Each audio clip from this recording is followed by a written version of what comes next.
welcome to World Blockchain Roundtable. I am your host today, or hostess, I guess. Litecoin Lisa, also known as Lisa Mighty Davis, also just plain old Lisa. But I have the great honor of being the owner of the Mighty Lair on Den Social, so jump in there and join me.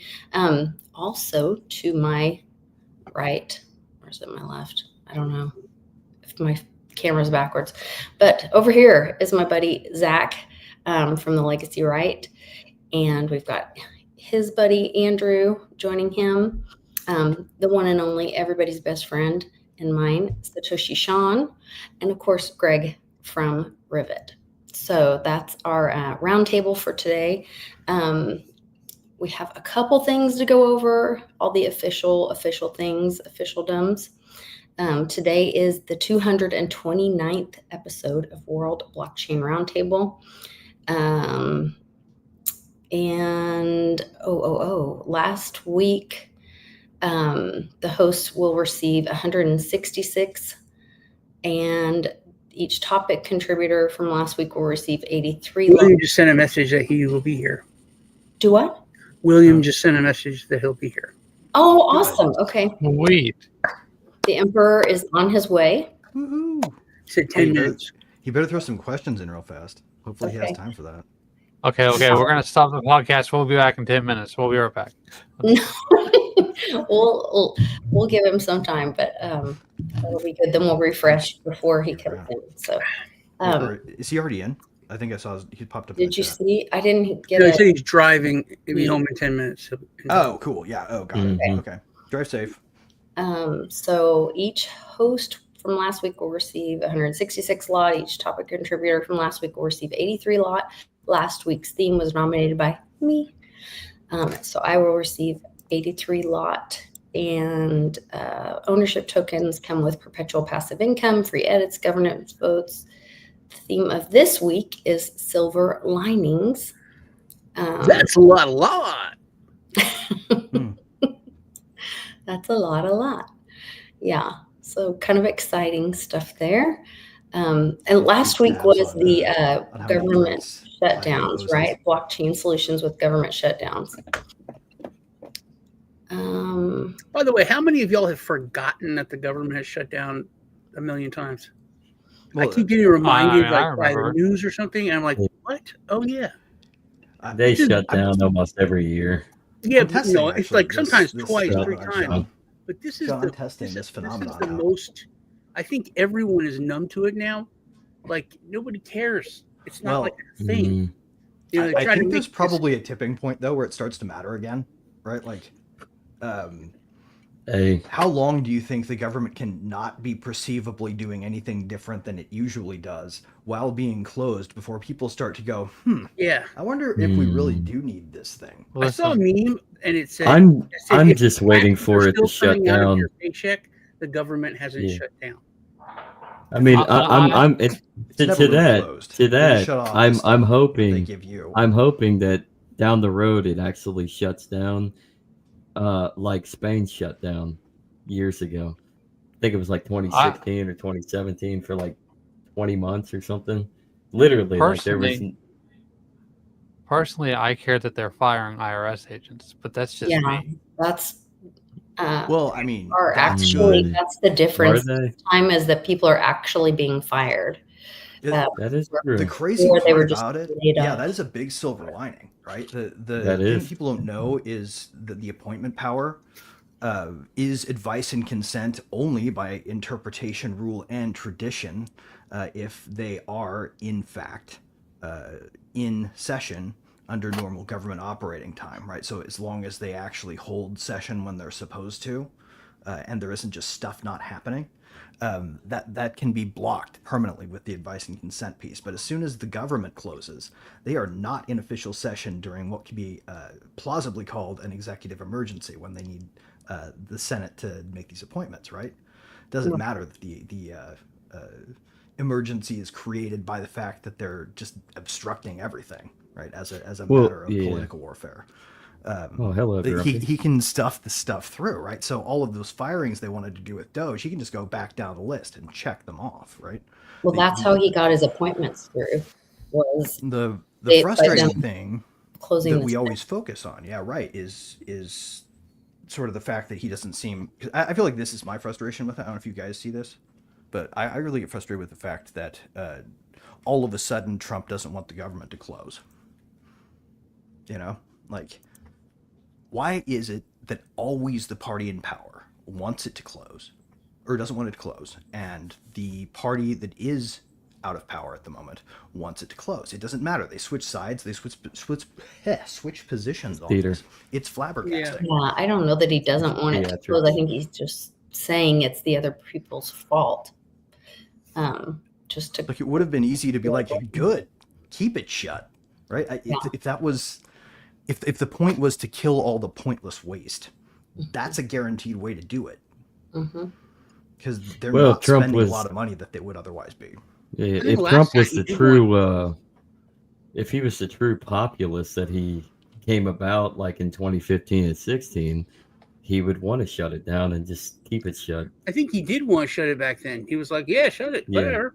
Shut it. Yeah, that's what I mean. Now he's in bed. He's using the government a lot more now. We feel urgency behind keeping it open now that we're in the White House. Like, what? Why do you feel urgency about keeping it open? I know I've told you before, but I remember as a kid, I think Reagan was president, and I was young, but I only remember my whole life. I really remember just one government shutdown that mattered, and that's because I was overseas, and it was like over a month. It was a long time, and we're on military bases, and everything's government where we lived, and people didn't get paid. There was no check. Like after 2 months or 6 weeks. Was it everybody, or did the chain of command get paid the higher up? I think it was like a lot or all, because that's when the masses were like, well, then we're not going to work. Like soldiers were like, well, we're not going to go to work. As soon as the people at the top of that hierarchy have options that are elsewhere, right? Like if you're a general of any star, then you're probably fine to lose your job because you can just go to CNN or whatever and make more, right? Your family's going to eat. But if you're just this was before CNN. This was way back when things were still a different, world. So it was opening like questions that never were asked. Like, can you strike if you're a cop? Can you not go to work if you're in the military? You're literally GI, you're government property. You took an oath, government too. issue. So you took an oath, right? You have the right. It doesn't say unless they're as long as I'm paid on time. Right. You took an oath. Sounds like socialism. Those are the questions that people were asking, and that they didn't want to ask those questions. I remember when it started to happen. They're like, "Okay, fine, everything's fine. Everything's fine. Here's your check. We got the money flowing. Everybody go back to work." Well, here's the silver lining, though, and I know that the Congress hasn't really convened, though, since then, so that's actually interesting, this sort. But I guess as the government was shutting down, there was a congressman. I don't know if he was in the Senate or in the House, but accordingly, he was hoping or he drafted an amendment to withhold funding to pay the congressman. It never hit the floor, so yeah. I mean, it's kind of pointless, but that's actually kind of somewhat of a silver lining. At least somebody brought that to their attention. But that's just theater. That's just theater. All those people. You look at AOC. What does she make? Like $10,000 a month, $15,000 a month, and she's come in, and in like a couple of years, she's worth like $8 million. It's so obvious that they get money from other places. It's like someone on YouTube that makes arbitrage. $5,000 a month from YouTube, but $100,000 a month from sponsors, and then like, oh, my videos got demonetized. Oh my, it does. It's such a small part of your income. Well, I mean, when you're in the government, you can ambush people with competitive landscape changes, right? So it's very, very easy to call shorts and longs. Right, and get it right if you can make it so the environment's friendlier or more hostile to the market. It's like of course you're going to win. Getting elected to Congress is an opportunity to insider trade for free for like as long as you can stay there. Did you see that one senator was questioning the other one because he got found out that he was trading on his phone in the committee while they were voting on the industry. First mover. You really wanted to take advantage of that pump. Yeah. It's incredible. Or he really wanted to short that dump. I don't know what it was going to be. Well, should we go ahead and jump into Probably questions easier to or make dumps than pumps when you're in government. Oh, real quick, Grumpy's got a post here. This is Massey explained that the omnibus bills. Oh, sorry. And 12 separate issues that if they vote on them separately, they wouldn't have to shut down without everyone knowing why. Right. Mm-hmm. That's exactly right. It's a very astute way to put it. Of course, he's a grumpy. Grumpy gnome. Grid called you astute. Grumpy gnome, LP National Chair, Cheers. 2026. Hello, everyone that said hello, by the way. So another interesting silver. Grumpy Mad Dog. Suppose this gives us new opportunities to demonstrate how the government actually operates. Sort of like give us some smoke signals about where to look next if you're like a Doge or a person who's doing Doge type work independently, like Mike Benz or somebody like that, right? The things that are still on in a shutdown, that's the stuff they need. That right, the stuff like that. Trump's going to go ahead and fund WIC because women, infant, and children that are in need of baby formula and the basics kind of things, that's important.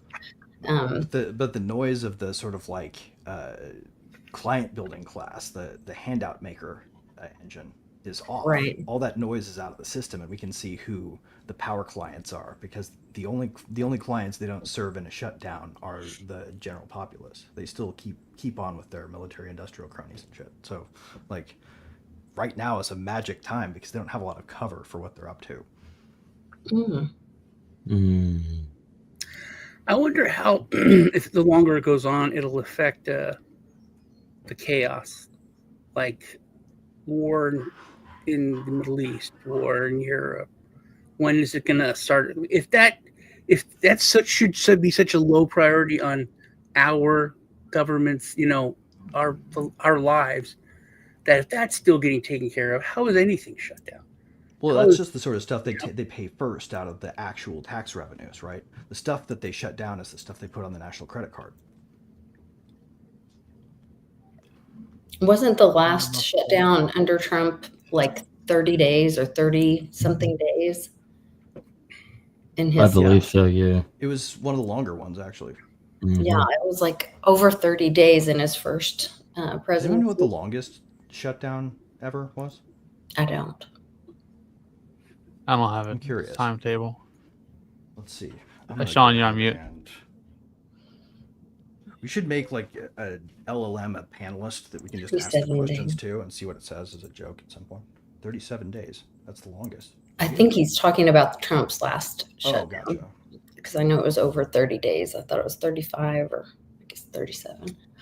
The computer doesn't know. And he said it was the longest. And then Moto says 32. Yeah. No, the longest. The DuckDuckGo LLM says the longest government shutdown in U.S. history lasted 35 days in 2018.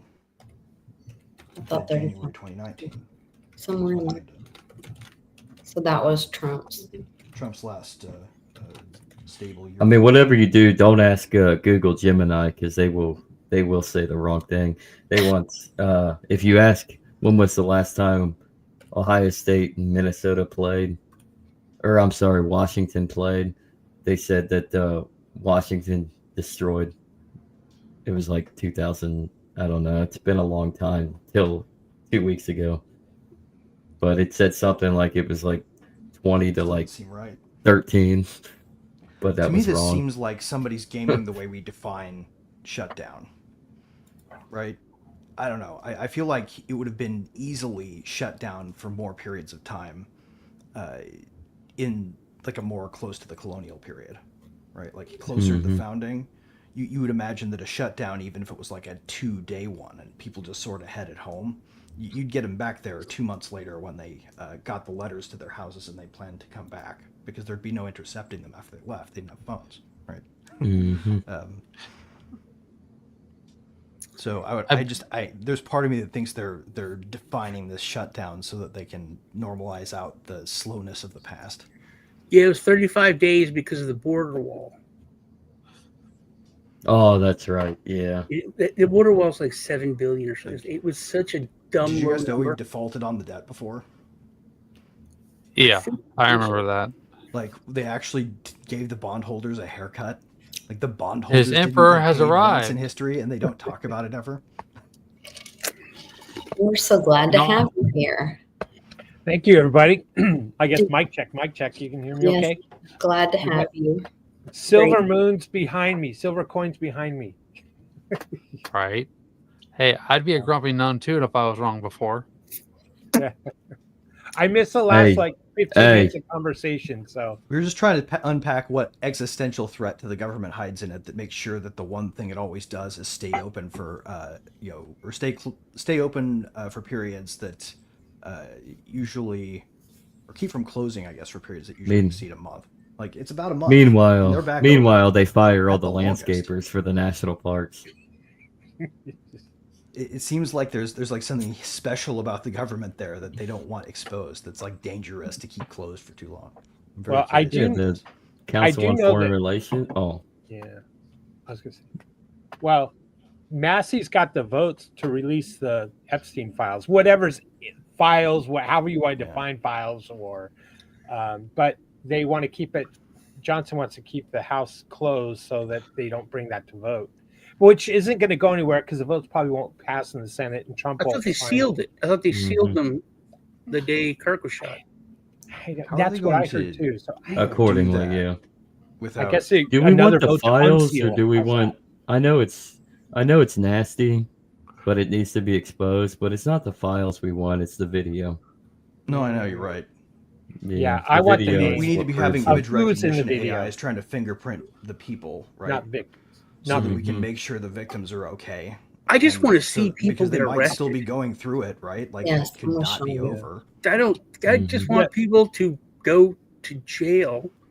Yes. I want people to see that you can't do certain things no matter what your job is or what you're doing. Joe's not here, so I'm just going to take away the predicate that incentivizes honeypots to deploy children. I'm never going to get to be host again. Joe's going to go, Lisa lost total control of the show. We're done.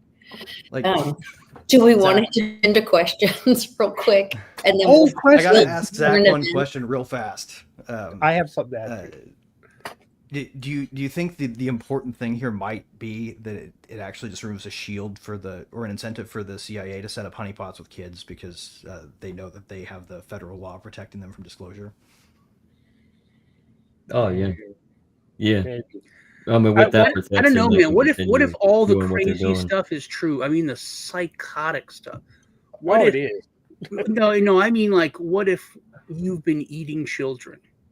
What if it just seems convenient children to your grandkids when you get them a Happy Meal? I mean, like all the psycho, insane stuff. Like, allegedly, that's what they were doing on that island. But what if like this? What if it's like the snowball that starts rolling, and then it all comes out, and we're just like the planet's like, oh my God, we're terrible. We're terrible as a species. How do we allow this to happen? How do we do this? It's just crazy to think about. The fact is if we find out what was really going on, we're going to find out that it's under the scenes Baal worship. So, which is literally all of that, like erotica, all the stuff comes out, like murder. I think we're going to find out that the CIA callously ships children around the world so it can use it to entrap enemies in pedophilia rings. Right. Mm-hmm. I would be not surprised if the actual perpetrators of most of the child abuse weren't working for the Central Intelligence Agency and its partners. Oh, they most likely were. As far as how long the government shutdown was the big bomb here. Yeah. I think as how far long the government shutdown goes is somewhat of an existential threat, just because more people are going to realize I don't need the federal government Yeah, it doesn't play a big enough role in my life other than what they think it plays. On the flip side, though, there are a lot of people, and I have family members that, they can't make their mortgage payments because now they're not getting paychecks, and they can't make their car payments because they don't have paychecks, and that all ripples through the economy, But then there are larger, aspects of government that we depend on, rely on. And unfortunately, maybe we become more weaned off of that reliance, on government. That's what I'm hoping. William, I think it's even more broad than that. And I don't want to use the word stupid because I call people stupid because it's frustrating how ignorant people are. But I think literally the thing people will start to realize is that there's different government. If people think government is one big thing, and they're going to realize we don't, because you use the word federal government because you're an intelligent person. And I think people are like, my trash is still getting picked up. There's still cops on the corner. And then they realize what's important. And it goes back to what Beatles, always talked about, Lisa. Want to feel it most that people have to focus on their local government. That's where change happens. That's where you fix things. Get involved yourself. Yeah. And that when you see how useless and what just a bloated piece of crap federal government is, how it was designed to be the smallest of every aspect of government in our lives, because it's just supposed to have little jobs like to protect the borders, and like it's not supposed to do all the crap. Right. Like you said, it should be smaller than a city government. I mean, it should be WIC should be run by states or even counties, with subsidies maybe from the federal government. But it should not have to do all that. We shouldn't have. That's why we have trillions of dollars in debt. It should be focused on the smallest amount of government, and everything else could move down the ladder where we have more control. And people will realize that. I could say this, we got to pay down that credit card debt too, right? That still has to be mandatory. We don't want to, unless of course we figure out that all the bondholders happen to be dicks and we just want to give them a haircut. That could be an option too. Maybe they deserve it for holding the bag for the people for so long. Lisa's right. Walk away from it. There's a silver lining. No, you know what though? On the other side of the coin, we have people that are getting deeper in their disdain for Trump because they're blaming Trump for it, and not the government as a whole, or the party of their choice. They're blaming them for it. So I got a feeling that it just helps with the division. And it's all a movie anyway. It's all for show. It's all so that we keep talking about this, so we don't know what the other hand is doing. But there's a silver lining in that, I'm sure. It's holding silver behind you. And you know what? That's the moon right here, and that's the moon. And see, I've been to the moon now. See, there you go. Silver is going to the moon. Got it. Well, let's check out the silver linings and what. Andrew, can you refresh just in case somebody jumped in and added a question before we get started? Sure. So if you would like to go to din.social and you can join us there on the WBRT layer, and you just start an account with an email. Nice. It doesn't cost anything, and you can be part of the show by just participating, ask a question. So what is our first question? I'm going to have to give me all right, I read it. What is this, a post for ants? Where are we? Yeah, I'm like, in an ideal world, what are the silver linings of blockchain use on the tiniest scale of governance of nation states? I am. You want to? All right, I'll go first. And unfortunately, I'm not going to be able to stay long. But on the tiniest scale of governance of nation states, I would think even transparency is the tiniest scale because it's actually simplistic. That's what blockchain has to offer. It's the biggest, easiest thing that blockchain has to offer. So even on the tiniest scale, you might be able to see it as, let's say, your school board, as well, I'm going to define the school board as a nation state, and be able to see all the transactions that go in and out. That would be a silver lining, and would affect governance, because everyone would see how the money is being spent. And then there'd be questions. There'd be more questions. Hey, wait a minute. Why are we spending so much on fuel? Why didn't we have a contract, way into the future, so that we're not paying so much for our buses, fuel or whatever? Because then when things are transparent, shines the light, and people can start asking questions. So I think that's the best thing that blockchain could do, is bring, even on the tiniest scale, because it's simplistic. That's what blockchain does. Bring accountability and transparency to budgets. I love it. Zach, what are your thoughts? On the tiniest scale, blockchain, actually, it can help achieve what most people think democracy is. It would actually make democracy more ideal, because it's transparent and it's attached to the blockchain, and you can vote with both your wallet and within your community, and stay local if you choose to, or you can choose to go on a grander scale if you want.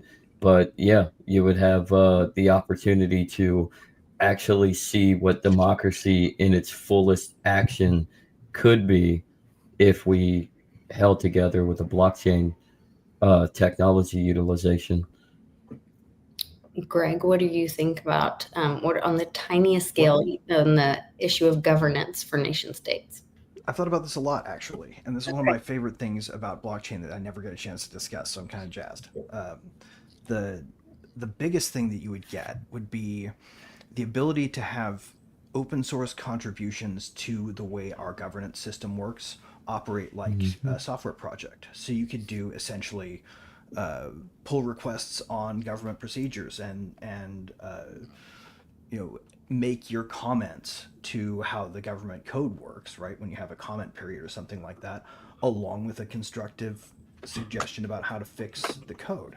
And the neatest thing about this is, in blockchain land, this is all tenuous and dependent upon consensus, right? The way that MakerDAO, for example, sets its current policies when it votes isn't a change to a code base, it's a change to a global settings file that says we're going to use this global settings file instead of that one.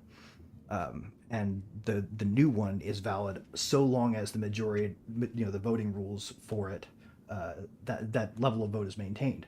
People could retract and go back to the last settings if they wanted to, and after that fell below 50%, that wouldn't be the main settings file anymore, right? You can actually control the way that the procedure of government works by suggestion if you have that, and you can design it in a way that's provably repeatable and provably being followed. It puts government under glass. It's fantastic. That's pretty good. Andrew, let us know what you think. Okay, I'm going to kind of build off of what Greg said, but it might not be immediately obvious. Okay, so in the tiniest scale, I think, is a form of discretion. And if you're going to be running a government, obviously there's going to be people who are going to try to social engineer the government, and the blockchain is supposed to be transparent. You can go and see things that actually work and build a roadmap or a framework. And you can see in our current government, they try to social engineer society in order to allegedly prevent gun crimes and stuff like that, right? You could use the blockchain, and you have the power of the internet, people like on 4chan and on Twitter who are autistic about specific things, and you can build out from there. So that's my answer to the question.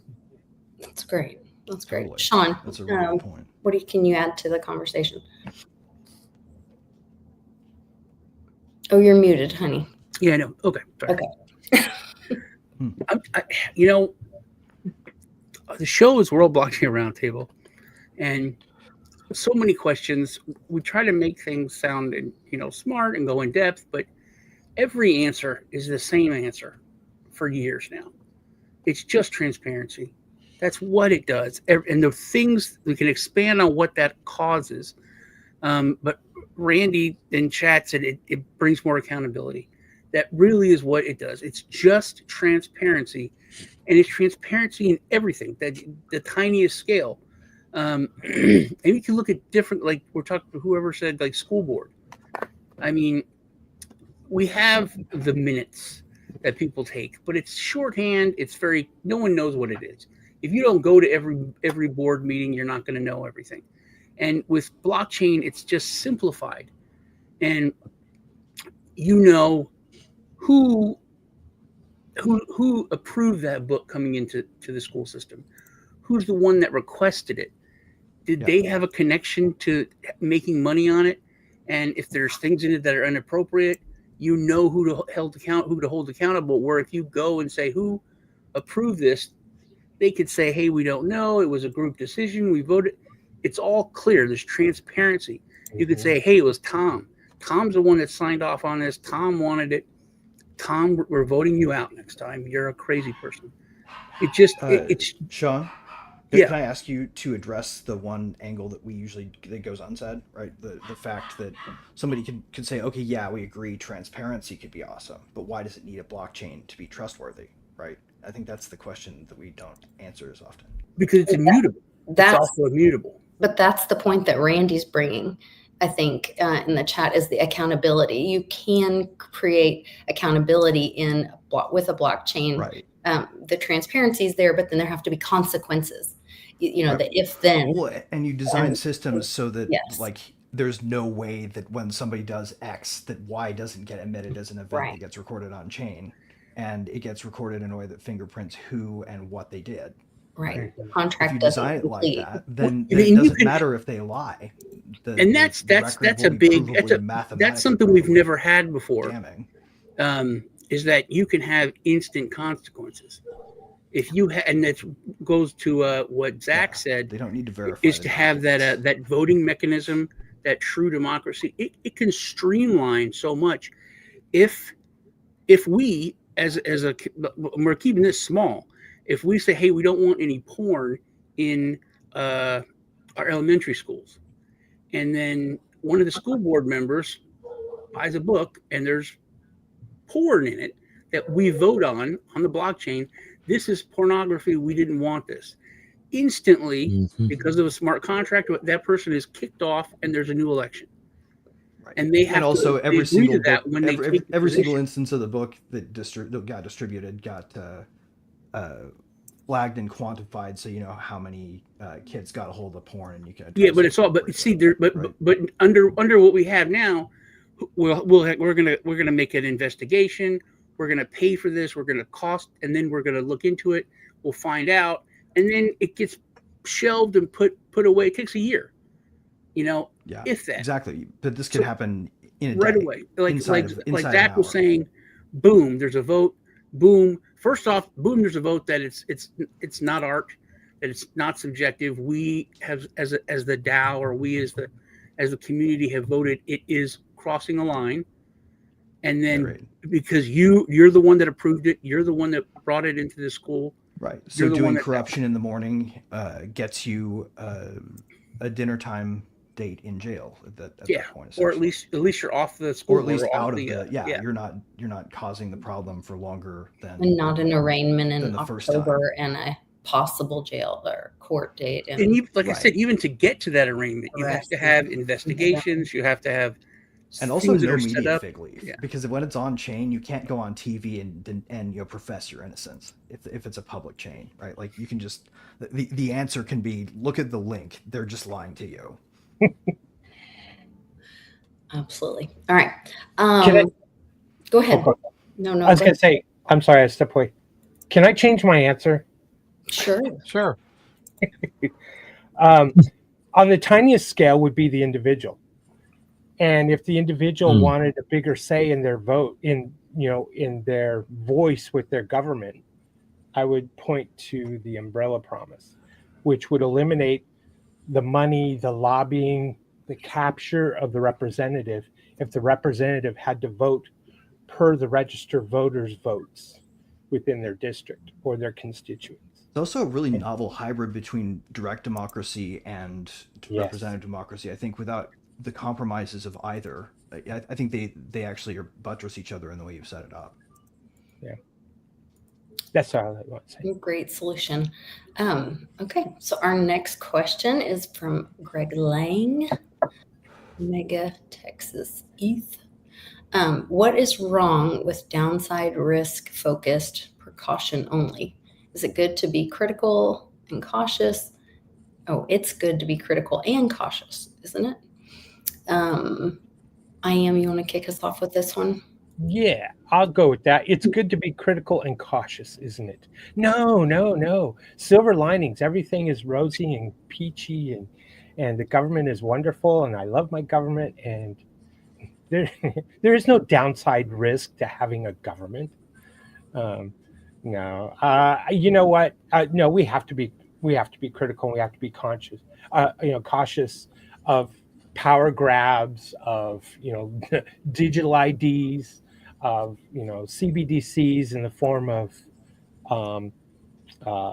stable coins, all these kinds of things. I think we have to be critical of them. The question is, will they listen? Do they listen to the will of the people? Are they serving us, or do they have a different master that they serve? So I don't think the downside risk is obviously. This is I am not just can I just real quick clarify? This isn't meant to be specifically targeted at governments. It's targeted at the philosophy of risk management being all focused on nothing but avoiding downside risk as opposed to exploiting upside risk. Oh, I got you. Okay. Yeah. Well, then from if you like in a company setting, you're going to, or let's say an entrepreneur, you're going to take risks. Am I going to invest in this change in the software, or the change in the marketing style, or ads, or the focus or purpose of a company? And there's going to be a downside risk of, is the risk worth it? So, what do we do to mitigate it? And obviously you have to be critical and cautious when you take those steps. I guess if you want to take it in the broader picture in that sense. And that's a really deep subject as far as mitigating risk and managing risk as well, from an individual standpoint to, a business, entrepreneur, corporation, to government, of course. I guess that's, the last thing I just mentioned is that we have to think of, do they serve us? Are they working on our best behalf? Are they spending money on our best behalf when it comes back to the government? And the silver lining is we outnumber them. That's right. Absolutely. Zach, what is wrong with downside risk? You want to pass to Greg? I'm going to just add, and then I'll pass it over to Greg, but I'll just confer with William. We outnumber them. Okay. So Greg, if you want to explain it. Yeah. Well, I mean, so downside, the thing I was trying to get at here is risk is more than just downside, right? People forget that. There's this old Rudyard Kipling poem pretty much everybody knows. It's almost cliche, but it has a line in it that when you meet with triumph and disaster, you should treat those two imposters just the same. And I think that's what he was talking about, was upside and downside risk being two faces of the same situation. The silver lining is where the upside risk is hiding, I think. And that's why I asked this question. I thought like, some people might look at a show like this and say, oh, Pollyanna, right? And say, why do a silver linings show? But there are, freaking steel-eyed, calm, cold reasons to do silver lining seeking, because that's the way that you turn a risk into a triumph. I always like looking at the positive side of things, so I was glad to see this subject come up. Andrew, what can you add to this? Well, when we're talking about downside risk focus precaution, the first thing I think of is self-preservation, and then that self-preservation extends out to, okay, we're trying to preserve the situation. I'm trying to preserve myself, but so is everybody else. So that kind of extends out to group policy, group thinking. I may not survive, but the group will. Well, you're extending that out to, extrapolating that to, okay, well, we can do experiments across the board and not everyone's going to survive, but at least we'll get some useful information. The next thing I think of is COVID and how everyone had to suffer because collectively everyone had mass psychosis. That's what I think of when I think of downside risk focused precautions. So that's the extreme. That is the extreme sort of. But you almost can make up a better example. It's amazing what life actually hands you in real life. And that's extreme because it's more absurd. It's extreme, but that's not the only case. You think about stuff like today, everyone goes and takes their kids to daycare for daycare people. There's no controlled environment for, to see how that worked out. And Stefan Malone has talked about that a lot on a bunch of different other things, that they just do these vast experiments that they don't have any way to qualify any kind of outcomes. And now this weather manipulation, they're literally messing with like our one and only Earth that we all live on. Doing crazy stuff, chasing phantoms, where they're like, there's this shadow of a threat. Because you look at risk as a downside only thing. And so you just do stuff that's interventive and disruptive to the entire situation locally, right? To the markets and to the people that live in the world. When you do that, you just sort of intervene against a future maybe bad. And this leads to projection, and it doesn't actually solve anything. It actually makes it more complicated and worse. So that's my answer. Great answer. Good answer. Sean. That's good. What's that? I agree with Greg. Aw. You agree with Greg. Okay. Short answer. Yeah, it's always safe. Short answer. Greg's right. Okay. Well, Greg has another question for us. Can I change my answer again? Yes. Oh, great, Emperor. Let us know. Wait, do you love your government? I love my government. I love my government. Me too. No. I would change my answer to this. With great risk comes great reward, right? That's the other big cliche. So, the downside risk is, let's say you're playing poker and you go all in. Well, you could be out of the game, or you might win a massive pot. You might even win the everyone else's pot. So, and win the game. So, there's always a downside, but the bigger the risk, usually the bigger the reward. Not always. So anyway, I just would like to mention, it's kind of like when Cortez, burned his ships behind him. That was a big risk that they would never get home. But so they had to fight to win to survive, essentially. Forget the whole thing about the indigenous and what they did. I'm not going there. I'm just talking about the risk. How he took away the home field advantage by making his men feel like they had nowhere else to go. They had no other option. And sometimes that's kind of where, I like to think of the entrepreneur who is maybe the only reason going to look at that risk and say, well, the downside risk is I lose my home, I lose everything because I put everything into this business idea or something like that, whatever.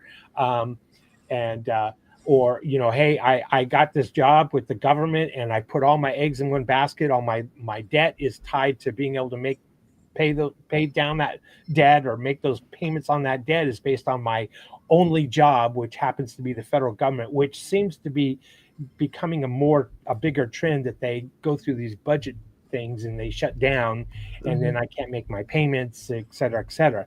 So they put all their eggs in one basket by having a federal job. Just anyway. Folks, I have to go. Okay. I'm so glad I was able to join you. And thank you so much, Lisa, for hosting.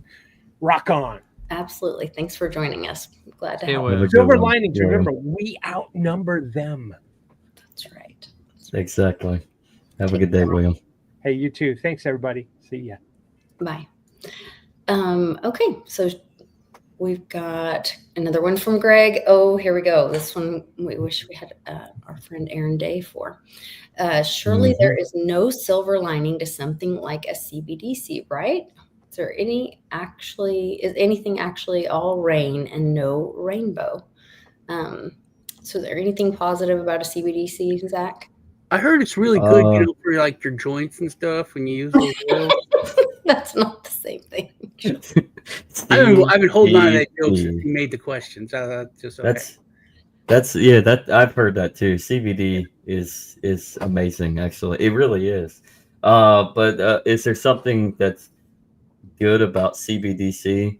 Not necessarily the CBDC itself, but the silver lining to it is the implementation of the blockchain and how we can work around and decentralize and get back to the whole core of what the original white paper is. Like, the blockchain is an organism of itself because you have all these different forks that come and branch off of it, so you can adapt to counter their centralized control with their central bank digital currency and their mechanisms by going as decentralized as you possibly can. So the silver lining would be that even through the negative of the government trying to consolidate, we can still counter them with the blockchain. That's a great answer. Greg, where were you going with this? Kind of give your thoughts on it. I'll say, like, so here's my silver lining for this one. The only way to defeat a decentralized phenomenon, a decentralized peer-to-peer resistance to a certain thing, is to stop it from forming. So while there's a ton of censorship and propaganda targeted specifically at the people who would critique CBDCs independently, like they come from all over the map, from finance to economics to policy to, you name it. It spans a lot of different fields, and these people normally censored and sort of network blocked. They're not going to meet online. They're not going to connect. They're not going to align. You will never have the A team of dissenting against CBDC without CBDC. And the formation of minds around it is powerful and formidable. It's almost as if when it loses, there's going to be a preset class of shadow experts ready to jump in and build something better if they haven't already by the time it falls. I think that wouldn't happen without CBDC. It unified in a way that they've actively censored and sought to prevent. They defeated themselves with it to a certain degree by even having the idea. Like the hater videos that actually go viral on TikTok and all those things. Yeah, I love it. Like, I don't know if I'd ever met Aaron Day were it not for them trying to build those. That's true. That's a great point. Yeah, there you go. Andrew, what is your silver lining, or do you think there's a silver lining in CBDCs? Well, I mean, when you've got limited moves, limited resources, and you punt the ball just to try to get a small advantage, you're doing a 50-50 gamble, and that's a silver lining in itself, because at some point you're not going to be able to make those moves because you mismanaged the situation so horribly that you're just going to have to fall back on your knee. So that's my silver lining. And that's where they are. Yeah, I think you're right. Sean, let us know what you think about CBDCs. Well, I think the biggest silver lining is that they help us get through to people you can't get through to. The indoctrinated and the completely ignorant, because they are hearing that this kind of money is money, whereas Libra is what showed me this. It's not a real blockchain. It's terrible, blah, blah, blah. But friends of mine that were absolutely make fun of me about Bitcoin and, fake internet money and monopoly money were asking me, so how do I use this money, this Libra thing? It's, I've heard about it. And I wanted to say, hey man, just don't use it, but you're finally open. This is real. It's real to them. that's, I think, the silver lining is that it makes people adoption look down the rabbit hole who never would. They're scared of rabbits. They're horrified of rabbits. They're not going near the rabbit hole. This makes them look down the rabbit hole. Right. And then they can learn what's real. It's Grand Moff Tarkin tightening his grip. Right. The only thing I would add to the conversation is that the hope and the silver lining that the CBDC would expose more of the corruption that's been going on for so long in our financial system. Because if they have to use blockchain, and if they have to put their dirty deeds on a blockchain, it exposes everything, and that's the last thing we know that they want. So they can't make that make sense. So the next question by Greg as well. Give some examples. What is the silver lining situation? What? The game is name a shitty situation and then find. Okay, Greg, you get to start this one because I don't even know what you're talking about. I meant this to be sort of like a lightning round type of game where we just like name a shit situation and then point to something about it that might actually be an upside, right? So I'm gonna say, God, there's so many. It's really hard to figure one out. The government shut down. COVID. Everybody get a silver lining of what's your silver lining moment of COVID? Silver lining moment of COVID. That's a good one. The fact that a whole bunch of people did a whole bunch of censorship and showed the world a whole bunch of tricks that then became unusable. The whole world got a crash course in propaganda thanks to COVID, and now we have an expert class that knows how to do spy work, and it's every one of us. Research. Zach, do you have a silver lining of COVID? The silver lining of COVID, actually, from my perspective, it kind of shows just how some people began to wake up to just how controlling the government can be, and truly was. Not to say that there wasn't other instances in history, but COVID is a modern instance that kind of woke people up to what the government can do. I wish it fully woke people up. I think it woke the right up more so than the left, but then we flipped, and this instance with Israel and AIPAC and what's going on within the Trump administration now has flipped again to the left. So nobody's fully woken up, but the silver lining is I think people have finally awakened to just how controlling the government can be, and just how much, if you give your authority, just an ounce of authority to another, they're going to use it against you eventually. And that's exactly what they did with COVID. Was they took the inch that you had already given them and then went a mile on it. You're saying it taught everybody the real meaning of freedom? I think it did, but then people fell back asleep because we're now resetting, because we're back in the same thing. It's sort of like it's sort of like the like, let's say, the abortion issue. Like when we're talking about the vaccines and your body, your choice, and the left basically being the arbiter of just take it, but then we flip it, and now the right, although fuck abortion, it's satanic, but at the same time, the right is against it for all the wrong reasons, just to get at the left, and the left is now in the narrative of my body, my choice. Is like, well, where were you on this sentiment in 2020, 2021 with the vaccines? Right. So, right. Or all the people that used to talk about why we needed to go to war in the Middle East, and it was because all of those poor women being forced to wear things on their heads against their will, and then we do the same damn thing to ourselves. Exactly. Right. Projection. But the silver lining is people got a glimpse of what the government can do, the authoritarianism that is on the rise. Yep. Andrew, do you think there was a silver lining in COVID? I think there was. Real quick, XYZ sounds a lot like if then else. And so, well, I used capitals to denote they were classes as opposed to variables. Yeah, well, I just that popped in my mind when I saw that. But really, COVID,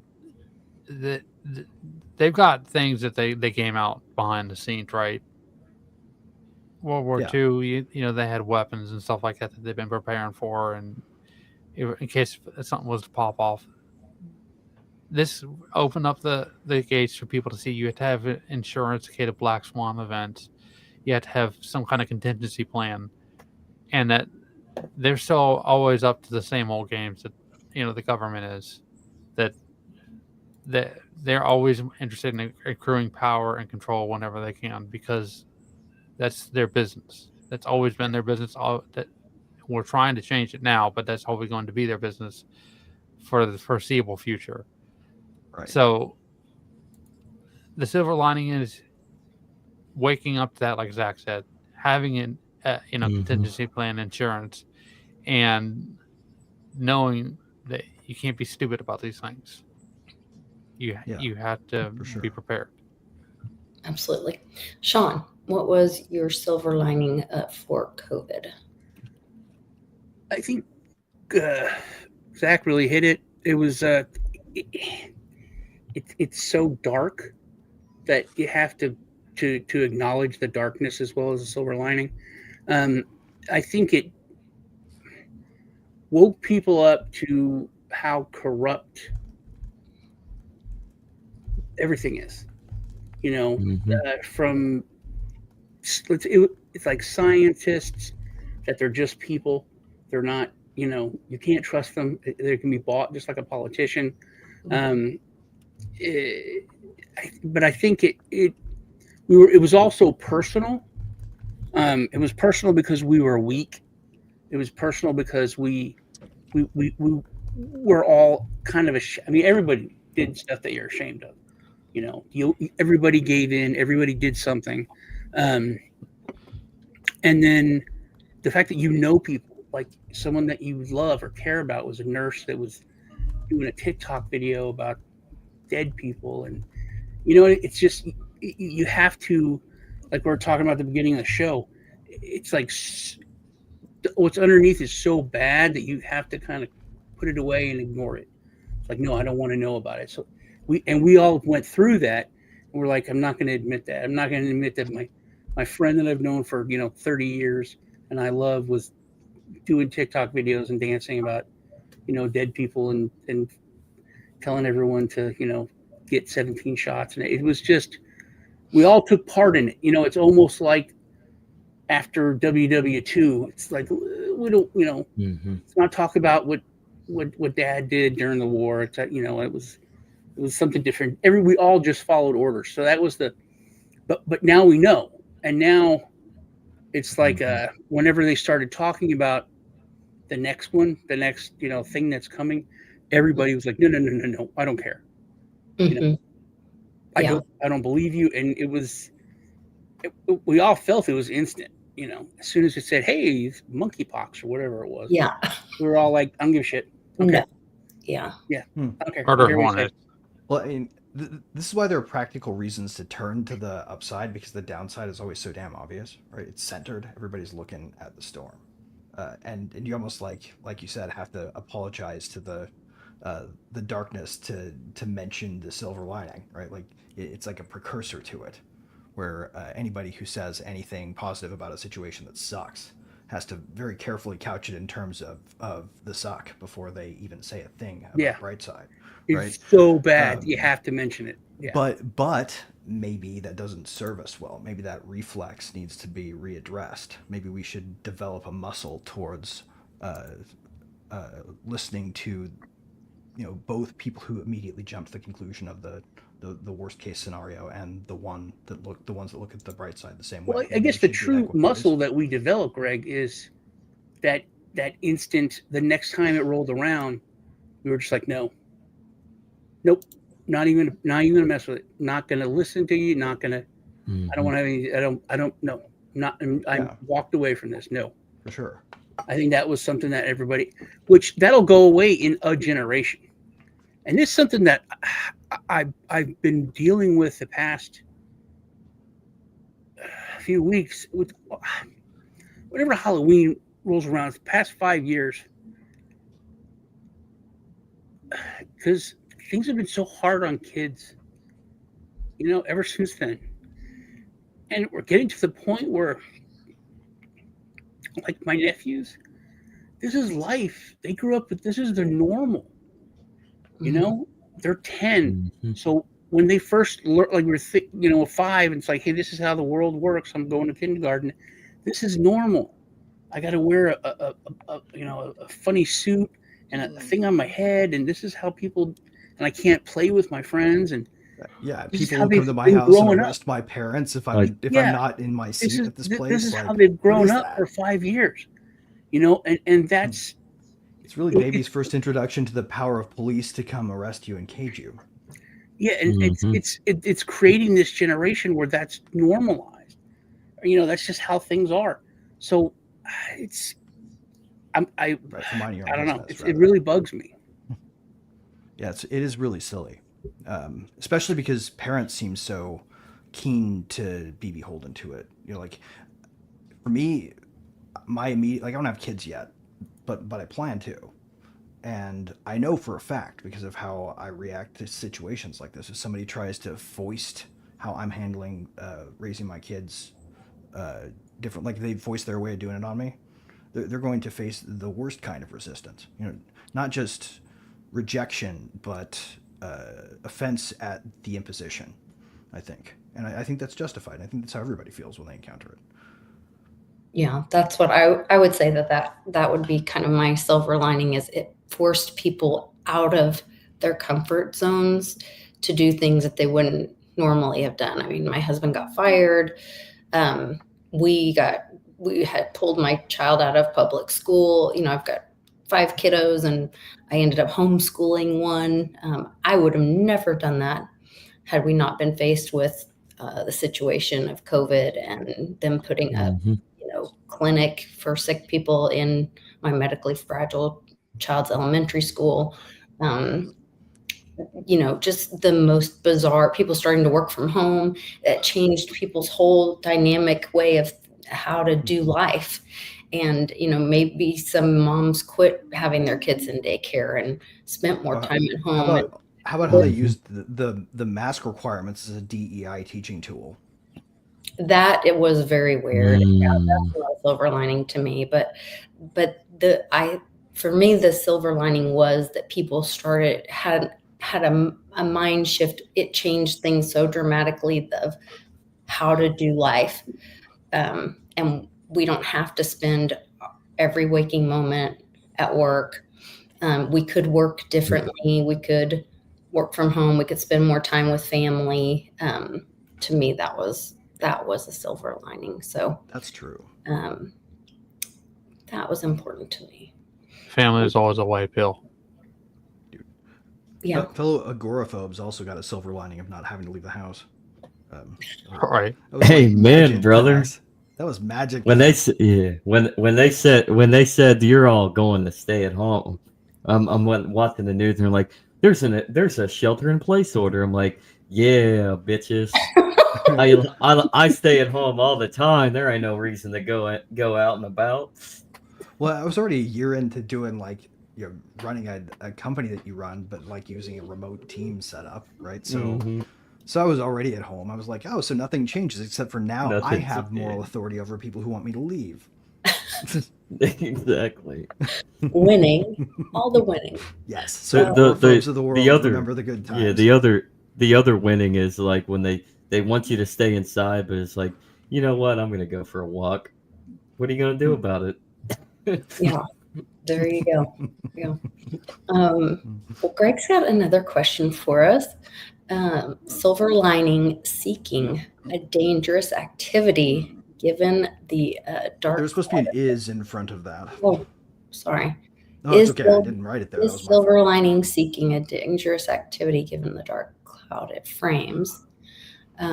Why actively avert your eyes to a danger? Sean, do you want to start us off this time?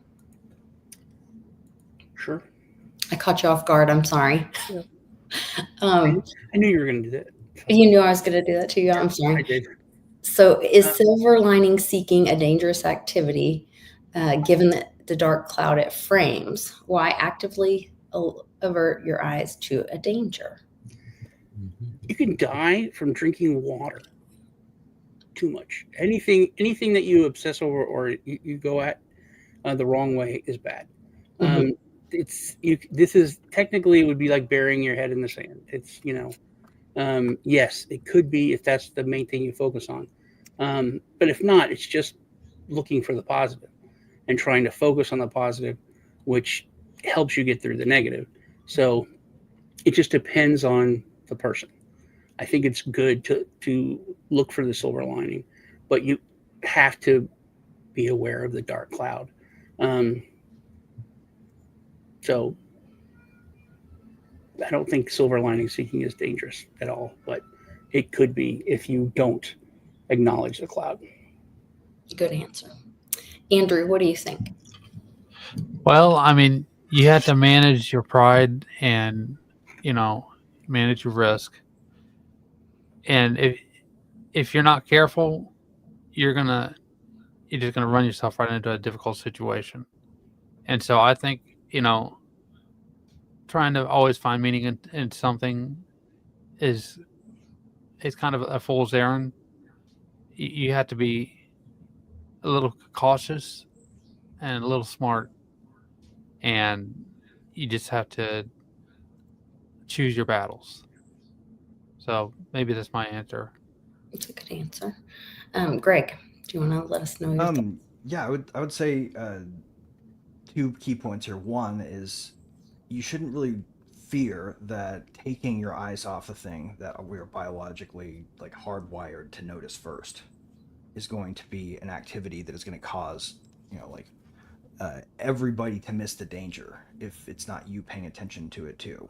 If there's anybody but you looking at a problem, then the danger is the first thing on everyone's mind, right? That's just the way humans evolved, because we couldn't evolve any other way, right? Better to believe that thing in the bush might have been a tiger and run away than it is to check and see if it was, for instance, just a stockpile of fruit or something, right? Fear was very useful in nature because nature is vicious, right? So when you take your eyes from it, you're doing something that everybody else is not doing. So if you're worried about missing the risk or missing the downside risk, then you're worried about something that's kind of not going to be a problem, right? It's already covered. The second thing is we really can't afford not to, right? The silver lining in any bad situation is always where the answer that gets you out of it okay is hidden, right? You want to navigate. We sort of walk towards what we look at. And so we should look at where we want to go. Zach, what are your thoughts on this? Should silver lining seeking a dangerous activity given the dark cloud it frames? Why actively avert your eyes to a danger? I think that silver lining seeking, it's short and sweet. For every black pill that you swallow, silver lining seeking is short and sweet. Yeah. Did you really say that? Silver lining seeking is short and sweet? Okay. It's short and sweet. But for every black pill that you swallow, there's always a white pill that you have to take. So you basically take both the black and the white pill. So every negative connotation has a positive outreach in the end. So out of collapse, out of destruction, there's always creation.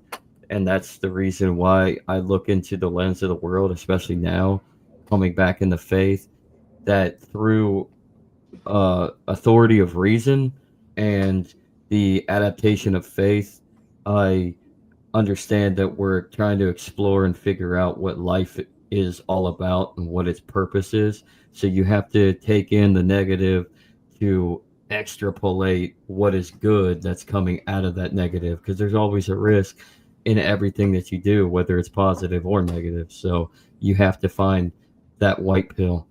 So creation out of destruction. Interesting. So my thoughts on this are focusing on probably more of the second part of the question, why actively avert your eyes to danger? And I think about in golf, if you focus on the hazard, that is where your ball will go. And so if you want positive things in your life, and in the Bible it says, the fruits of the Spirit, follow the fruits of the Spirit, and that's God talking to you, and not when you hear fear, anger, jealousy, all that, that's not. So to me, they call me the Queen of Hopium and all those things, all those terms, people talk about me with that. And I'm happy that I look for the positive things. I look for the silver lining. I look for, the what if, even in the shittiest, scariest situation, I'm like, but this could be the good guys winning, The noble reputation. That's okay. I'm okay with that. And that's because I do look for that, find that joy, find that win. And I think that's, the universe will come to you, what energy you're putting out there. We are always manifesting our world. And so if you're putting into darkness, that's your reality. That's what you're creating. And so if you're putting into that silver lining and averting your eyes to, I wouldn't say danger, but the darkness, then I'm not going to give the darkness my energy. So that would be that's the thing about averting your eyes is in order to do it, you have to look first. Right. So know your risk. This is not saying ignore your downside. This is saying know it and then look away. But don't give it your power. Yeah. Right. Look to that silver lining. And then this crazy girl, Lisa Mighty Davis, asked a question before she ever watched Andrew and Zach's show with Greg, which everyone should watch every Wednesday on the Legacy Right. Is it called Silver Linings, and they have a great discussion. So check that out. So then I started basically going to struggle ourselves into making ourselves see silver linings and bringing people along with us. It's going to be awesome. Yeah, it was a great show. It's not going to be an uncritical Pollyanna-ish kind of silver lining adoption. We're going to poke holes in what people think is the silver to see if it's real. Yes, more critical thinking. It was a good discussion. So what problems do you see in the silver market currently, and how can blockchain bring a silver lining to provide solutions? Who wants to start off with this one? Any problems in the silver market? Andrew, go ahead. I've heard rumors that the big players in silver and in gold have been rigging the markets for years. I know there's manipulation in every market, and there's no way to get around it. But at least blockchain can bring a new layer of transparency, like it was spoken about in the comments earlier on YouTube. That's my answer to your question. Yeah, I think that's a great solution. Absolutely. Anybody else have I've got one. Greg, go for it. I've got long-term opinions on silver, actually. So the problem with all precious metals that they're going to face is that when Starship gets up and running, we have tonnage to orbit like that, people are going to start en masse mining asteroids. And very soon, there will be so much silver supply that it will not be supportable as anything resembling precious any longer. It will be more of a utility metal. So the question then becomes, what does that change? Because silver is so wonderfully reactive in different chemical processes, some of them very expensive now because silver is expensive. When it becomes, sub $1 per ounce or lower, right? Sub $10 per ounce, right? Like you could go, that ratio could go pretty low. We could see it turn into a commodity metal. Interesting. Which would be fantastic, because that would mean like all the cool processes you can do with silver that used to be like, well, yeah, you can add your precious holy grail water to the engine here and make it run, but now all those processes are going to be cheap because we have silver coming in. So blockchain can help orchestrate the shift from precious metal to commodity metal, and do so in a way that doesn't prevent those use cases from emerging from a whole bunch of people disappointed that their holdings are now a tiny fraction of the asteroid that just towed into orbit. Okay, interesting.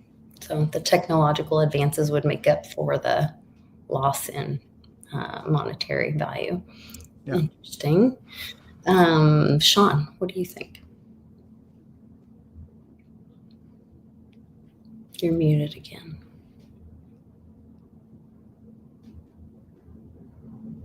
Sorry. Damn it, Sean. That was, well, like Andrew said, I think the biggest problem is that silver is not just manipulated, but it's so easily manipulated by certain people. And that has to get fixed. And we've come close, like once or twice. But I think bringing it to the blockchain would help once again, just because of transparency.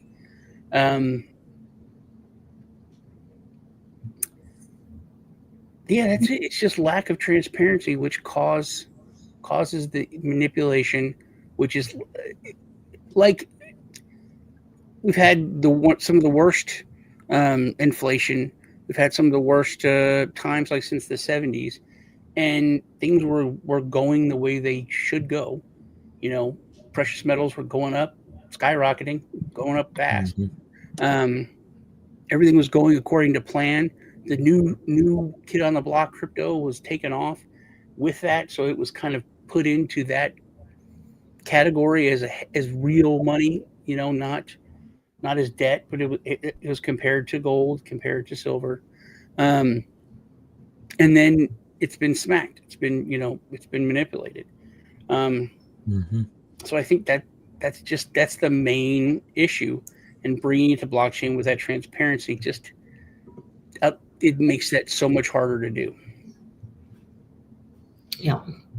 Zach, do you want to chime in on silver market and how blockchain can bring a solution? Yeah. The silver market, as it currently is, you're seeing the manipulation more so is because of the inflation. They've printed so much money. They've created so much excess in dollars that you're seeing a correlation towards the depletion of the value in the dollar. And so it's matching up to where silver is in accordance to the worthlessness of the dollar. Silver in itself is held its value. Same with gold. So I think to apply it with the blockchain to like gold or silver back it, whether it's like Litecoin or tokenized through Xano or what have you, you could effectively, like what Greg said, you could attach the utility of what silver can give you while also applying it to the decentralized and transparency apparatus of what blockchain can give you. So it effectively can help give back that value and that power in both purchasing, utility, and just human ingenuity back to individuals. I love it. Focusing more on use case. I was kind of thinking the same thing as just to bring another thing. I think all of you guys had great answers, but also just the issue with transactions. So, being able to have a digital version of silver and transacting in that using the blockchain, I think would be a great solution to silver. So, and I think that's coming with the ITMs and those little notches on the silver eagles, but we'll see, what happens. I don't remember exactly how it went down, but I know either Peter Schiff or somebody he advertised for had some kind of service where you could hold like your silver and gold in an account and then use like a debit card and it would debit from the value of the silver. Yeah, Peter Schiff has that with his company. Interesting. Yeah, Check I can't remember what it was. Yeah, I think Silver. Andy has one of those with gold. You guys want to hear something cool? Silver has better conductivity than copper and aluminum. It would by 6%. It would improve the efficiency of all power transmission by 6% if we could use it cheaply and by making power lines. It would also make computer integrated circuits on circuit boards better. Right now, it's like, let's make it out of silver. It's sort of like, let's get a gold-plated toilet while we're at it, right? But if it were cheap, then all of a sudden why use copper on integrated circuits? It sucks by comparison. And its thermal conductiveness is even crazier, right? Like, so it's going to be able to be more densely packed without any heat disruption. It would be like computing to have silver be a commodity metal. Why use copper for pipe? I mean, obviously we've gone to PVC, but why use copper for your drainage pipe and all your plumbing when you could have used silver? Because of its maybe that isn't a good thing. Never mind, because of its conduction. But no, to that point, but to that point, that actually, that's the reason why you should probably be eating your food with silverware, actual silverware. Yes, because it's antibacterial. Mm-hmm. It's true. This is general advice. Don't go up to a power line thinking you can just take the material of it and not get electrocuted. Unless there's copper. Then the risk is there. I guess there's a dark line to the silver lining. I guess if we switched all our power transmission to copper, it would incentivize stripping of houses a lot more readily as well. Because I guess maybe not, because it would be cheap then. No, actually, you're right. I think this is probably a non-problem. Wait. He's like, wait, titanium to eat. Yeah. You can eat titanium? No. Did that come through clearly?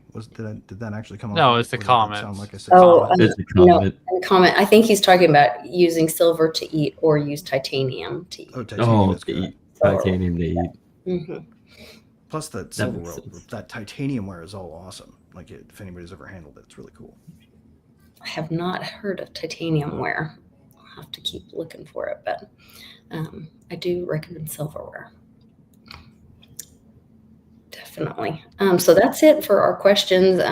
We've got some more time if we want to kick around some current events. Okay. Yeah, got a good one. Some good news for once. Yeah. Good for a Silver Linings episode.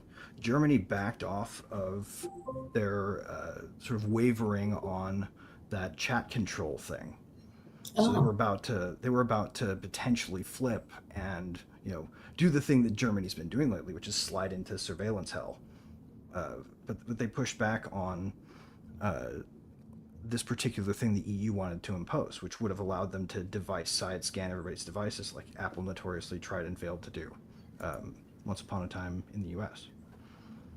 So we actually won one for once. Is that similar to the WeChat thing in China or whatever, where they have to use that to get paid and it has a social score attached to it and all that? Think about it like this: it would be like going from making it illegal to say post certain things, like post memes in the UK, to making it illegal not to filter at the device side post unlock but pre-transit encryption. So like they're basically they want to run a little daemon, it's called a daemon, a computer program that runs in the background of your operating system. I call them demons because sometimes they are, right? Mm-hmm. It runs in the background and checks the fingerprinting hashes of your everything, right, against a list of verboten data patterns that you're not supposed to have, bit signatures that match these certain hashes. Wow. They sell it as a way to fight child abuse, because the first use case they want to put it to is instantly alerting the police and identifying somebody who has something that detects as an illicit image, right? That's illegal. But that doesn't account for something that's neat called hash collision, which is something you can do using steganography, which we've talked about, hiding secret messages behind images. Right. You can actually tune the hash of any image to match any other without changing the image using the same technique. So if you wanted to adversarially send out a cat meme or something that was going to set off the CSAM trigger from the missing and exploited children database that they use from the Center for Missing and Exploited Children, then all you have to do is go download the database and start testing, and you can develop yourself a set of weaponized instant sort of swatting techniques where instead of swatting, you get someone insta-flagged for being a pedo, right? So they were setting the table for that in Europe. Wow. Which would have meant that it had to be on all our devices, because Apple's not going to make a European version of the iPhone that doesn't have that on it, or that has that on it, and one that doesn't for us. Right. So they're going to build a toggle in the software, right? So all that has to happen for that to be imposed upon us is for a legislator to mandate it, and Apple will flip the toggle here too. Well, and the example of that we've lived through, when people say that sounds crazy, that could never happen, oh my goodness, but that's what happened with the Patriot Act. Is that they were going to, govern us harder, daddy. They were going to protect us from, those bad Arabs that took down those buildings and start patting us down at the airport, for 3 ounces of water and take everybody's precious metals away from them as you go through the, Yeah. Well, if you want to make it hard for liberty advocates, then all you have to do is pose a situation where you have to defend or be seen defending apparently pedophilia, right? Because you have to make the argument, no, we shouldn't do this. The risk is too great. Well, they're saying we need to protect children by hunting them down and locking them up, right? That doesn't mean that we want to do a mass dragnet for that, but they're going to lose that nuance when they smear you, because that's how propaganda works. Mm-hmm. It sets up the system for wins that it shouldn't be getting away with without conversations. Yeah. They can do all kinds of strange things with phones. My mother still can't call me, but Isn't that nuts? It's not. Mm-hmm. It's very weird. Yeah. We can text, thankfully, but so anyway, it's driven back for now. That's the good news. The maybe bad news is we need to stay focused, because they're not going to put it away and give up. They're just going to rebrand it and come back like they always do. Well, and that's what this push right now with the freedom of speech thing, that with the Charlie Kirk death, and like you guys were saying earlier, where Zach, you were talking about it with well, when it was the left, it was this issue, my body, my rights. Now it's the right, it's this issue, and we talk about this a lot. 2 wings of the same bird, and all this. Well, and it's a very slippery slope, and we've gotten in this culture where being a victim wins.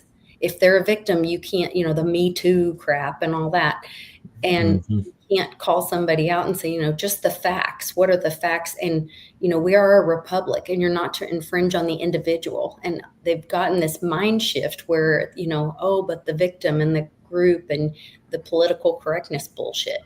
And so then we get down this road, and now they're saying, oh, you cannot even question that Charlie Kirk was really shot, or who he was shot by, or that, he was shot at all. And how dare you, or they can label you and call you something, which for some reason that's okay, and then they want to immediately say, oh, well, we need to, censor that person, or that person needs to be canceled. And people that are on the right are cheering for now censorship, which they all experienced during the Great Infection and during all these things. It's Bulverism. You guys remember Bulverism from C.S. Lewis? Where he made up this sort of satirical PhD to come out and say something like, he wanted to illustrate a problem where everybody was going to hear what someone else was saying, pathologize it, or make it an issue of identity, and ignore the content. And the 2 sides doing this to each other is what was happening in the world back then too, right? Like where a whole bunch of people who had really drunk some Kool-Aid were up against people who drank a different flavor of Kool-Aid, and they were going to have it out like it was the console wars or something, right? It was insane then, and it's still insane, but he poked fun at it by calling it Bulverism, who posed it as a rhetorical strategy for people who wanted to avoid ever having to know anything about the content of what somebody says, but still win. The most dangerous part is that instead of taking power over yourself, you're looking for someone else to be the judge of all of us. We should call it neo-Bulverism, because it's different now because of the internet, but I wonder what C.S. Lewis would say about it today. Yeah, he'd say get off social media. Probably. On social media, though, probably. On social media, yeah. He'd be Yeah. on social media. He'd be one of those off it guys. all the He's been time. tweeting it out. Yeah. Yep. This social media use is toxic. Every 3 minutes, you know, he's online at 3 in the morning.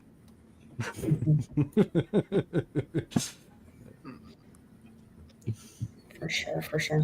He's hanging himself on that cross daily, man. Well, I heard there's peace in the Middle East, but I also heard that they had, like, right before they agreed to this, that Israel, like, rained down a giant Of course. Just like they did with Iran. Well, yes. of course they did. Yeah. When they knew they were about to sign. I think it's fair to assume at this point that any seemingly unfortunate random military event that happens in the world probably has something to do with us until proven otherwise. Well, clearly, if we have to be there at the table. No, Birds of a feather flock together. I would bet that there's so much more attributable to the stuff that we've done than we know that we would be shocked even still in this day and age where nobody's shocked by volume of information anymore. Like, I think if we ever actually got to see all of it all at once, it would blow our minds. Now, what are all your thoughts about the Pope Leo XIV blessing the ice? Isn't that an idol? Like, somebody's setting themselves up a neat sort of beverage sidecar market. That ice is permanently for sale at higher rates than any other glacier ice. Right. I think now it's consecrated. You probably start a holy water bottle. No, go ahead, Andrew. It's inside baseball. Someone owed somebody a favor. Climate change. Was it a climate change or was it a nod to ice? Like, it was. I think it was a climate change conference, and I mean, it's sentimental. I mean, the consecration of the holy water is the blessing of God. So he blessed it. So I would like that ice. It's blessed now. It's of God now. I want the ice. I thought God created it in the beginning, and he wouldn't need the Pope to then go touch it. Yeah, but there's something about consecration. As long as he's not discriminate with it, like if he leaves that glacier and someone else is like, "Hey, bless my taco salad, please." Mm-hmm. Well, it's no different than to be there. If you said no, that's a waste of my breath. Then we have a problem. But like, if you bless anything everywhere it goes, then I'm okay with it. Well, See, I mean, it's no different. The conquest of bread. It's no different from if you move into, like, say you move into a new home and you ask your priest to come in and bless it. That's where I look at it. It's no different. You're blessing your home, and getting rid of the evil spirits. That's the hope, that you're blessing it so that you have grace. And so it was evil ice before that. Yeah, it might have been evil ice. I think if it has something, they were meeting. I think it's silly, and it's just meant to kind of tear down that pillar of religion. Yeah, it's because it's silly, and it's silly. A whole bunch of state-worshipping eco-fascists basically got their summit of 2 religion heads, though, right? So anybody who's worshipping at the Church of Climate has some validation from one of the oldest religions now. Yeah. So that was nice, right? It's good to see interfaith communication. That's always a good thing. Interfaith. Maybe we can get the climate apologist religion to come to Christ. This is our back to the 90s. Ice, maybe baby. we can get some members back by increasing. Yeah, I was thinking that too. Some strategies from the Exactly. eco-fascists. We can all That's learn how from I each look at other. it. That's the silver lining. I'm teasing. But now it's Christ ice baby. Christ ice baby. Rhymes. Christ ice. Do not go outside today, Sean. You may be struck by lightning. The green cult is a cult that's left demoralized, probably. So that may be the one downside here. So crazy. Any other good news? I don't know. Netanyahu just said to give Trump the Nobel Prize. What? Of course he did. Minutes ago. Yeah. Yep. Upon receipt of shipment of weapons. Nobel Peace. Like that's like the as soon as they get the money for murder, seen. they get the Peace Prize nod from the guy who gets the murder weapons. Well, at least it's better. I mean, Obama just got it just out of spite and then started murdering. So, I mean, I guess in this you can make it look like it's decent. Congress is going to give up on the neocons plan like everybody else has, because they could stop this now. But they'd have to go back to work. Well, yeah, okay. Well, how about this? We're okay with you stopping it whenever it happens to end, but stand on your principles. No, I did hear that. If they're listening to this, I want them to keep fighting. That's what I'm saying. Something I wanted to just throw out there is, we talked about Massey and things coming out, and we just want to see people come to justice, just be arrested. The Comey, it's like he did all this stuff. Look what he did. Oh my God, he did this, he did that, he did this, he did this. This is terrible. He should be killed for this. This one you can get killed twice. This one they still can hang you in like 5 states. Mm-hmm. And he's arrested for lying to Congress. Mm-hmm. What? Which kind of makes it an irony, because I mean, we all know Kash Patel now is lying to Congress and he's fine. So yeah. it's a flip of two sides. It's literally like the guy walked around just shooting 20 people on video, and they arrested him for jaywalking. Or, it does. Well, no, I think they probably arrested him on a carefully thought out charge that he couldn't weasel out of, even if the jury was on his side. Like if you were prosecuting somebody in the snake pit from a jury pool of snakes, you have to be airtight if you want to win. If you want to win a case against a swamp thing in the swamp, Ladies and gentlemen, the example of looking for the silver lining. There you go. Yeah, that's a great. The silver. It's probably the silver lining is then they've got him dead bang, and he will not walk from that. And then they can go after people a lot more bombastically if they want, because they'll have some credibility. Yeah, but what do you get? What happens if you get, convicted of that? Oh, you lied to Congress. You're going to go to jail for 6 months. Dude, well, I guess that's the silver lining. Is maybe the hope is when the Democrats are in power, which is inevitable, they're just going to do the same thing, and you're going to see the other side go to jail for lying to Congress. So it's a silver lining, and it's a catch-22. So right, but it's elites eating elites, so it's completely it's crime that nobody outside of DC has to worry about spilling over onto them. If you think about it like that, we should encourage the same kind of division they encourage in us for once. If we go that long. Well, now they're having round 2 of all of this. Is this Jack Smith thing, where the leak where they were spying on these 8 senators, sorry, yes, and people, and they were spying on J6ers, and they're spying on other people as well, but they're mostly focusing, or the media is focusing on these senators. And what I thought was really interesting in the hearing is they're asking Bondi, now, what would you have to do to be able to get that? Because they did get a warrant to buy. And she said, well, you would have to have not just show cause, but good cause. And Ted says, I think it was Ted Kennedy that was asking the questions, and said, well, what would they have had to thought you were involved in? And she said, well, they would have had to thought you were involved, had proof or good cause that you were involved in a criminal conspiracy. And so I wonder if this is going to end up flipping on its head. And because people are like, lock Jack up. Oh my gosh, he was spying on senators. But what if they actually wait, he did have good cause, and these senators actually were, because it's rhinos. It's like I think we want to extend accountability up and down the chain. I think Lindsey Graham and all that. Yeah, but Hawley's not a rhino. They're going after Hawley. Well, maybe they show that he's not.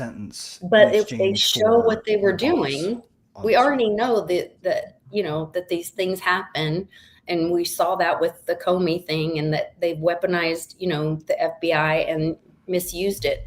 And so now is it going to be used for good and exposing some of the bad stuff going on? I don't know. Well, King, it's kind of crazy when you think about it, because King Snake is getting tried in the snake pit. It's nuts. The kind of thing going on there with this. So the weirdness of it, I think, is going to be, seeing all of the elite culture gestures that are normally private take place in public. And they're going to start rolling over on each other. Yeah, exactly. Well, that's the whole point of the conspiracy charge, right? You lean on the first conspirator you get until they roll, and then everybody else falls. The idea is it's like insurgent math. Get somebody who's willing to squeal in exchange for their own freedom, and take out the conspiracy in return for giving one bad guy a free pass. It's a good trade, usually. But you also have to remember that they're going to immediately take the apparatus and reapply it as soon as they have a precedent for the behavior. It means it's going to be government-wide. Every time an administration changes hands, we will see a raft of prosecutions for all the crimes that might have occurred. Well, if we overload the system, it'll become a new trope. But I have no problem with people trying government officials for failing in their duties, man. Like, even if that happens, look in the other direction. We want people who aren't really doing any good for the sides we support to be rooted out too, and our enemies will do that service for us if we let them. I think that's a dangerous thing that like Lisa was talking about, how people are so stupid. They are stupid, not ignorant. They're freaking dumb when they cheer for evil if it's their side. Yeah. It's like, hey, yeah, screw free speech and screw that for this guy. Like it all started. Alex Jones. It's not good, but this guy is special just for this guy. And it wasn't like yay for our side on that. It was just this one exception. But you can't make an exception, and you should never be happy even if you're getting something from it, if you're winning, if something is wrong. Wrong is wrong, right is right. Right is not easy. Right. Winning the wrong it's always way harder to do the right. Winner as much as the loser, essentially. Because, like Zach said, it's going to flip. Mm-hmm. And that's something like so many of my liberal friends now, they're so pissed at me because I don't care. They're like, look at this, look what, oh my God. I was like, yep, what you going to do? Right. They're like, he's going to put everyone in cans. Like, probably. Yeah. He's going to kill him. And you really, what you really want to say to them is, hey, dickhead, like, I'm just trying to be polite about the fact that you were a dick to me about this when I was under the boot. It's like, hey, man, this has to happen. The other side did it. These people are in power. Either they're pussies and they don't do anything, or they do the same thing, which was wrong before, and then they fight it out and everything falls apart, and then we got to rebuild it. That's lucky conservatives are by nature polite, because they would have been dancing on our graves as they watched this, and very loudly and cruelly, just like they did. The COVID stuff really taught you who your friends were, and who were just going to be propagandized away into the bot machine. Well, Delexite. It's another silver lining. You know who your true friends are if you survive something like that. The more you overload the system, the quicker it capitulates. Yep. I think it's going to have to fall apart. Yeah. And adding more is a reliable way to make complex systems blow up. So, we should encourage that whenever possible. And that is why we should say Delexite. And cheer for the shutdown. Yes, whoever takes credit for it, I thank you, and I will start a petition and a movement and urge a holiday in your honor. Anybody want to talk about Trump wanting to pardon Maxwell? He doesn't want to. He said he'd look into it. I bet it happens. But the smoke, there's fire. It's going to happen. Or it's just a play to distract from everything else. That was like our crashing. That was like ridiculous. Our plummeting economy. In a press conference, he was asked about it, and he said, "Oh, I'd look into it," just like he would say anybody else's name that was brought up. Well, if he doesn't do it, we'll know he got something cool for it, because and whoever bought it from him was powerful in a way that he doesn't usually have access to. You think And if he That's does, the way I see it. It's a power and if he tool, does right? do You it, wanna then we trade will. that to whoever wants to keep this secret, Mhm. including apparently the president. Yeah. And if he does do it, then it's the proof that he obviously trafficked to people that Right.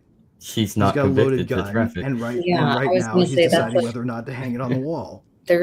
people know? could change it, say whatever they wanted to about that situation. Yeah. 'Cause it's Mhm. Also, something I picked up on.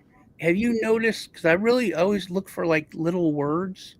She's not his associate. She's not his business. She's his girlfriend. Mm. All of the reporters, everyone has changed it to his girlfriend. That's Mhm. weird. I What are thought they it- trying yeah. to cover up about her? I thought it was weird. Yep. Pro tip: anytime they're switching something for the sake of accuracy, they're really switching it for the sake of covering up something they don't want you to notice. Yep. I thought she was always his girlfriend. I know It's this very gradual. directly. Like, if you go onto any state legislature or federal legislature's website and look at the bill versions, you can see the head title that goes in the hyperlink that gets indexed by the search engines. You can see that thing evolve over time as a bill gets cruft added to it. It's fantastic. By the end of it, it'll say something like, construction matters, and it will include like a whole new regulatory agency or something. But it'll start off being like America needs new roads or Fill Potholes Act. Mhm. It's fantastic how things start versus where they end. It's an amazingly telling journey. And then the obstruction begins. Yep. But don't fill the potholes yourself. Well, They will look be for things dug up. added and see who adds them, and then see what favors they bought from the bill sponsor. Like if you want to know who is gonna ask Massey not to release this and succeed, they're gonna trade him something in a bill they're sponsoring. So look for Massey to get something in a bill that he wouldn't normally, and you'll know who is behind it. Talk about the ridiculous the government shutdown. Did you ever hear the story? This guy or a group of friends, they came together and they just started filling the potholes in their city. They like paid money and they bought this stuff and they filled it. And the city said they weren't allowed to, and took this pothole stuff out and put the potholes back. Yep. It was I've the heard that story. dumbest. Yeah. I mean, they couldn't use city employees and city funds to fix the potholes. But as soon as they were fixed, they could put resources in to take the pothole stuff out and create the potholes again. That right there just kind of proves that they just need government problems or Probably screwed government up the problems just they spreadsheets. created. Mhm. Like they need the problem to be there so they can continue to get money. Oh, I bet it has more to do with the fact that all changes in the roads have to be logged before they're made. That too. And that if they're not in the system, then they violate 10 or 15 different transparency oversight boards regulations on them. And so like the rules about rules are the things that actually down the project and make them go hammer that shit out. So they can log it when they fix it. But they don't fix it on the spot, right? They just log that they did the corrective work against the vandalism they log it as. No, I did see a meme once about somebody went and put like a phallic or something like that right next to a pothole, and the city came and fixed it right away. So I guess that works too. Yeah. Because it had to send somebody out to like get it off the road. So Well, I mean, and the way they think about road stuff with the green crazies influencing it has twisted to a certain degree. So they see anything that makes road travel uncomfortable as environmentally beneficial. Therefore, I wouldn't be surprised if there weren't some private policy directive among state highway institutes that comes from the feds. And if you want your Fed funding, you do this, right? You instruct your local people to leave potholes as a general rule to last because they calm traffic or some shit, right? Literally, they just make driving unpleasant. So it's good because cars suck because we're the government and we want everybody to ride bikes and never go more than 15 miles from their homes. The 15-minute cities. That's the future. Not for me, but well, do you guys want to wrap it up? Sure. Close. I say so, yeah. Yeah. Andrew and Zach, what do you guys have going on? I know we had you had your show with Greg last night or yesterday. Silver Linings on the Legacy Right. So that'll be every Wednesday now. That'll be every Wednesday.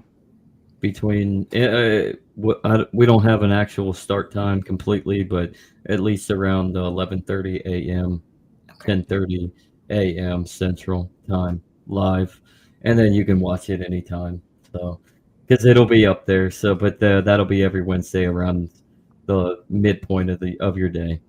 So, and then Andrew, would you like to go off the second part? Check us out tomorrow. We're going to continue covering Law Zero with Greg at 11 Eastern, 10 Central. I'd like to welcome Greg as an official member of our podcast. It's going to be a good time. Check us out on YouTube and Rumble. So he's technically Greg is the guest for this Law Zero series on Weekly Legacy on Fridays, but he is an official member for Wednesday. He is joined. Exciting news. Fantastic.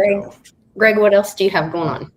Well, I will say this again, even though I already said this to these guys, but I think everybody should know it, that the reason that I'm joining up is because, one, I love having fun with fun people, and these guys I always have a blast with, but two, there's really important work to be done in the world right now, and when I see people doing it, my impulse is to help, and I try to join things that are awesome. And it's just an awesome thing that they're doing. I feel like people need to look at the world from the angle that they're bringing it. I don't think very many other people are bringing it, and that's why I want to contribute. So I'm really happy to be a part of it, and I'm really happy to help grow it. And I'm excited for what we uncover, because I think there's magic in this hat nobody knows yet. Mm-hmm. Good stuff. Sean, how are you? Check me out. So I got a lot of work I'll be doing this weekend. That's about it. Okay. Check out me and Lisa on Tuesday, which hopefully we'll be starting feedback again next week. Yeah, we both had a little under the weather on both of our parts, and we are both back feeling good, and we'll be back next Tuesday. So watch that on our channels, Truth Tuesday with Satoshi, Sean, and myself. And we'll see you guys back here on the WBRT on Dragon Chain next Thursday. So. What's the topic? For Oktoberfest. Oh, Oktoberfest next week. Right. Bring your Steins. Beers. Bring your Steins. Fill your Steins with whatever you want, Andrew. Yep. Pussy. You're not going to have beer. I don't have a Stein. Oh, man. See what I can find. Go buy a Stein. I don't have a Stein either. Get a beer. I bet you right now you can actually get a Frankenstein. That'd be pretty fun. Probably good, actually. Just bring a Frankenstein, like an actual Frankenstein. All right, guys. Okay. The very word secrecy is repugnant in a free and open society.